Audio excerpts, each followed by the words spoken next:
सबकी आवाज़ media network में आपका स्वागत है। आज औरंगाबाद में मराठा क्रांति मोर्चा की ओर से एक प्रेस कॉन्फ्रेंस का आयोजन किया गया। इस प्रेस कॉन्फ्रेंस को रविंद्र काळे पाटिल, दाते पाटिल, किशोर चौहान ने संबोधित किया। सुनिए क्या कहा मराठा क्रांति मोर्चा के इन लीडरान ने। तो आपको पता है कि कोर्ट में सर्वोच्च न्यायालय में जो आरक्षण की केस चल रही है उसके बारे में आपको अच्छी तरह से मालूमात होना चाहिए कि ये वहाँ चल क्या रहा है।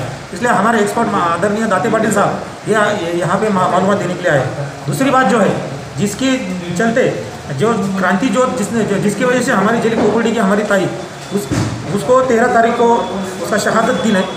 जिस दिन उनका ये हो गया था, उन पर अत्याचार करके उनको उनका एक कर दिया गया था।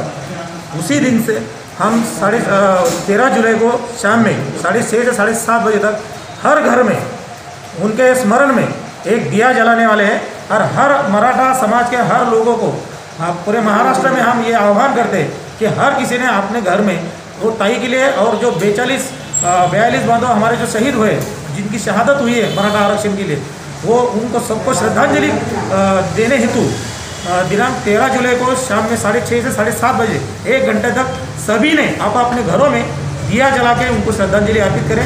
ऐसा हम सब क्रांति मोर्चा की ओर से आह्वान करते हैं। आपका नाम? रविंद्र काळे पाटिल। मराठा आरक्षण की जो सुनवाई 7 जुलाई को हो गई, तो उस 7 जुलाई के सुनवाई में सर्वोच्च न्यायालय ने ये बताया है कि हम लोग इसका अंतरिम आदेश देने के लिए 15 तारीख को उसके लिए सुनवाई फिर से रखेंगे। और मराठा आरक्षण की जो मुख्य याचिका है उस याचिका के बारे में अगले महीने में वो कोई योग्य ऐसी सुनवाई की तारीख देने वाले हैं। लेकिन ये जो अभी Aditya Shastri versus government of Maharashtra ये केस चल रही है, तो वो मेडिकल स्टूडेंट्स के एडमिशन्स के बारे में है। और उसमें मैंने खुद मेरे सहकारी मित्र किशोर जी चौहान और मेरे साथी हम सब ने सर्वोच्च न्यायालय में उस सुप्रीम कोर्ट में हमने हस्तक्षेप याचिका दाखिल की है। और हस्तक्षेप दाखिल करके हमने इनकी पिटीशन कैसी मेंटेनेबल नहीं है ये बताने की कोशिश करके इस पिटीशन को हमने विरोध किया है।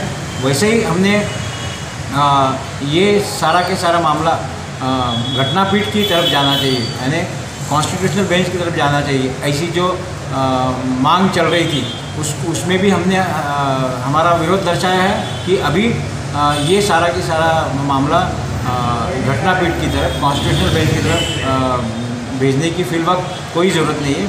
इसको यहीं डिसाइड किया जाए और ये सारे मैटर जब डिसाइड हो जाएंगे और उसमें लगता है तो तब बाद में सोचा जा सकता है। इसलिए अभी फिलवक्त घटनापीठ की तरफ भेजने की कोई भी ज़रूरत नहीं। ऐसा हमने हमारे 7 तारीख के पिटीशन में हमारे एडवोकेट एस सुधांशु साहब और हमारे ओरिजिनल जो वकील साहब है वो अनिल गोलेगावर साहब, इनके माध्यम से हमने वहाँ वो सब बातें रखी है।